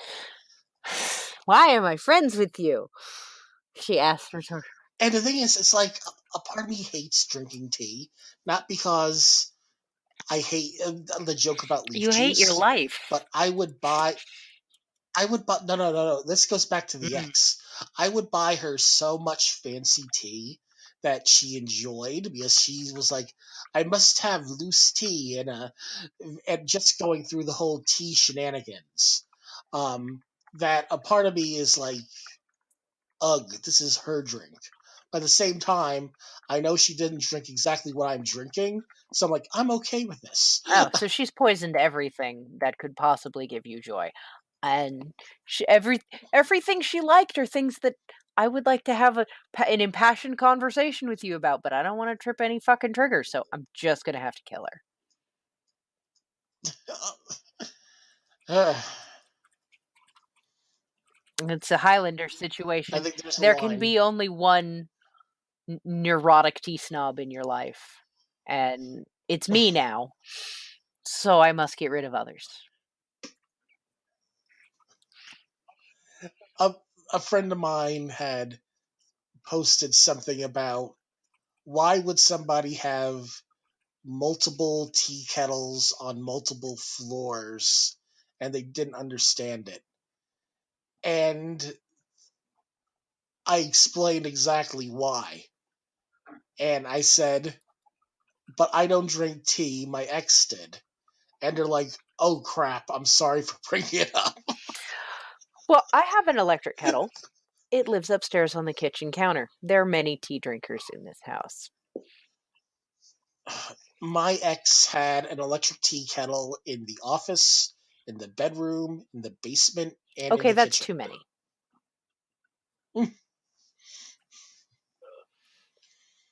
Because that's not honoring the tea. Oh, she had a regular kettle down in the kitchen too.